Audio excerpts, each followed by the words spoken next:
Aku berjanji menjaga, bukan mencintai. Leon masih duduk di samping ranjang Jovita, menunggunya buka mata.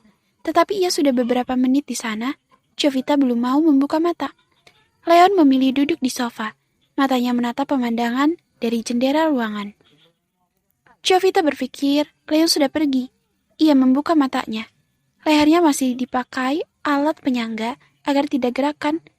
Ia merasa sangat kehausan. Suaranya sangat lemah. Ia ingin memanggil dokter. Tatapan matanya hanya bisa menatap ke depan. Mendengar suara rintihan Jovita, Leon mendekat. Ada apa? Apa kamu butuh sesuatu? Saat menatap ke depan, ternyata Leon yang muncul. Mau tidak mau, ia harus buka suara. Aku haus. Ucap Jovita dengan suara pelan. Leon sampai mendudukkan kepalanya mendengar permintaan Jovita. Aku haus. Leon menatap kanan kiri. Tidak ada botol minuman. Kalau botol minum ada saat itu, ia akan memberikannya. Karena kasihan pada Jovita. Padahal ia tidak tahu, wanita itu belum dikasih minum. Karena tidak menemukan ada botol minuman, Leon menekan tombol dokter dan kebetulan Billy yang datang. Dia kehausan. Tidak ada botol minum di sini. Ujarnya dengan nada ketus. Tenanglah Pak Leon. Dokter sengaja tidak menyediakan botol minum karena dia belum bisa minum. Hah? Kenapa? Raut wajah Leon kaget. Tapi dia bisa mati kehausan, Dokter Billy. Dia tidak akan mati, Pak Leon. Selang infus itu menyalurkan asupan ke tubuhnya. Dia tidak bisa minum sebelum dia buang angin. Apa? Iya, buang angin. Ujar dokter menjelaskan. Lalu, tidak ada obat buat dia buang angin biar bisa minum? Biasanya dilakukan dengan cara alami, Pak Leon. Caranya? Tanya Leon, wajahnya sangat gusar. Banyak cara. Bisa mengelus-ngelus perutnya dengan lembut atau balurin dengan minyak angin. Elus-elus dengan lembut kulit perutnya. Yakin dengan begitu, dia cepat akan buang angin. Ujar Billy, tersenyum kecil. Sebenarnya ia hanya bercanda. Sudah, saya sarapan dulu. Aku terlambat makan. Ucap Billy, meninggalkan kamar Jovita lagi, setelah memastikan tidak apa-apa yang perlu dikhawatirkan. Leon mendekati ranjang Jovita dan duduk di sana. Itu, kata dokter kamu belum bisa minum. Ucapnya dengan tatapan iba. Berikan aku sedikit saja, Leon. Aku ingin mati rasanya. Kerongkonganku kering. Rasanya sangat sakit. Bujuk Jovita. Ia tidak tahan dengan rasa haus yang menderaknya. Tidak tahan melihat penderitaan Jovita karena kehausan. Ia melakukan sesuatu. Ia menelepon anak buahnya, meminta membawakan minyak angin. Ini bos. Ujar anak buahnya, memberikan minyak angin. Leon memegang botol kecil itu, berdiri mondar-mandir di samping ranjang Jovita. Berikan aku minum, Leon. Sedikit saja. 1 tetes tidak apa-apa. Bujuk Jovita dengan suara lemah. Leon bukannya menyahut atau menuruti permintaan Jovita. Ia benar-benar melakukan apa yang dikatakan Dokter Billy. Leon, aku tidak sakit perut, tapi haus. Ucap Jovita dengan suara kecil. Jovita semakin merasa tersiksa saat Leon hanya diam dan mengolesi minyak angin ke bagian permukaan perutnya. Aku hanya minta minum. Ujar Jovita, meneteskan air mata. Ia merasa sangat haus. Tenggorokannya terasa perih karena kering. Melihat air mata yang menetes di pipinya, Leon menghentikan tangannya. Lalu ia menarik kursi di samping, dekat wajah Jovita dan ia berkata, Dokter belum mengizinkanmu sebelum kamu buang angin. Ucap Leon berterus terang padanya. Aku tidak tahan lagi. Rasanya sangat menyiksa. Bibirku kering sekali. Ucapnya dengan suara lemah dan wajahnya tidak berdaya. Leon tidak tahan melihatnya. Ia beberapa kali menarik napas berat melihat penderitaan Jovita. Bertahanlah. Ucap Leon beberapa kali, mengusap ujung hidungnya dengan ragu-ragu. Ia menekan perut Jovita, menyelipkan tangannya masuk ke pakaian Jovita, lalu menyentuh perut. "Apa yang kamu lakukan?" tanya Jovita. "Diamlah, saya hanya membantumu." "Jangan lakukan itu." Jovita menolak sentuhan yang dilakukan Leon.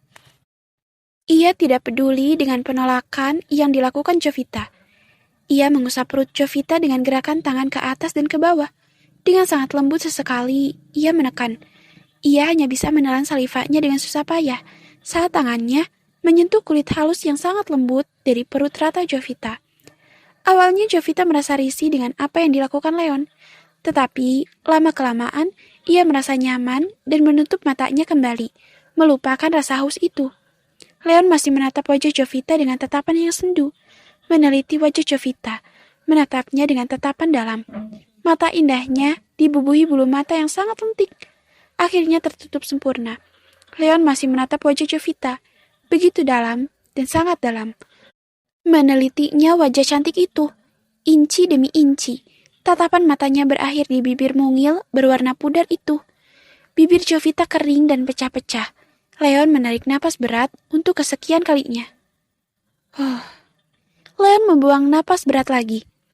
Melihat jimatnya tidur, ternyata matanya ikut terpancing juga.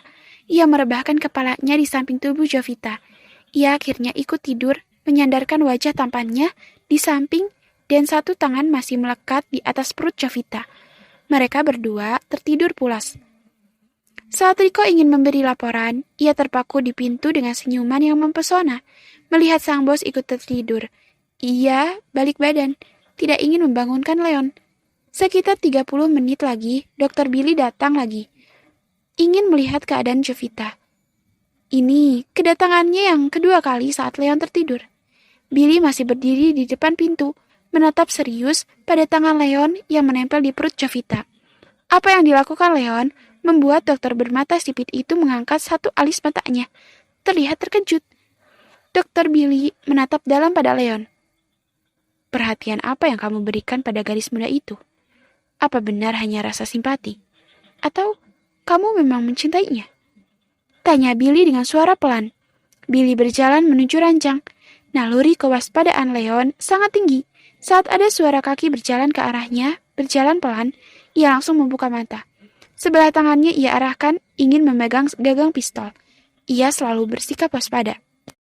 "Ini aku, tenanglah Pak." Suara Billy membuatnya menarik tangan dari pinggang itu lagi. Melihat Jovita masih tidur, dengan perlahan ia menarik tangannya dari atas perut. "Pak Leon tidurnya puas," ujar Billy. Ia duduk di sofa dekat jendela, menatap jauh dengan tatapan nanar. "Jangan salah paham, hanya membantu gadis muda itu, agar dia bisa membuang angin," ujar Leon. "Aku tidak bilang apa-apa, Pak Leon. Hanya perhatianmu sangat manis pada gadis muda itu. Apapun masalahmu pada ayahnya di masa lalu, aku harap dia tidak menerima kemarahanmu. Dia sebatang kara di dunia ini," ucapnya. "Tenanglah, saya akan menjaganya selamanya," ujar Leon dengan wajah datar. Ia tidak senang Dr. Billy mencampuri masalah pribadinya, apalagi menyangkut Jovita. "Aku berharap Pak Leon tidak hanya sekedar menjaganya, tetapi memberinya kehangatan dan cinta." Mendengar kata cinta lagi, wajah Leon sangat kesal. Cinta. Aku tidak memilikinya, dokter. Bagaimana aku memberikan cinta padanya? Aku tidak percaya cinta, dan tidak mau membangun hubungan seperti itu dengan wanita manapun, baik dengan nona muda yang kamu kasihani ini," ujar Leon dengan suara meninggi, dan Jovita mendengar semuanya. "Aku sudah bilang, dokter. Aku akan menjaga seumur hidupku. Apa itu belum cukup?" "Baik, Pak Leon. Lakukan yang terbaik," ujar Billy. Ia memberi saran seperti itu karena ia juga anak yatim piatu. Ia tidak ingin melihat Jovita merasakan kemarahan Leon. Nasib mereka sama-sama yatim piatu. Billy, Leonlah yang memberinya beasiswa, makanya ia bisa jadi dokter.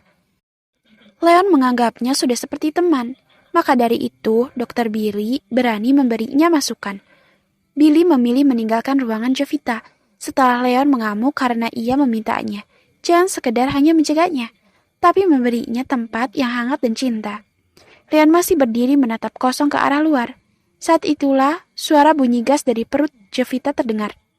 Aduh, sial. Umpat Jovita, memilih menutup mata, pura-pura tidur lagi karena malu pada Leon. Tidak apa-apa, itu petanda bagus Nona kecil. Dengan kamu buang gas, artinya kamu bisa minum. Sudah, buka matamu. Saya tahu kamu pura-pura tidur. Ujar Leon, berdiri di samping ranjangnya. Jovita masih bertahan pura-pura tidur. Baiklah, itu artinya kamu tidak ingin minum hari ini. Mendengar hal itu, Jovita membuka matanya. Leon tertawa miring. Sudah sekarat pun masih tetap membangkang. Ucap Leon sinis. Ia memanggil dokter untuk memeriksa Jovita.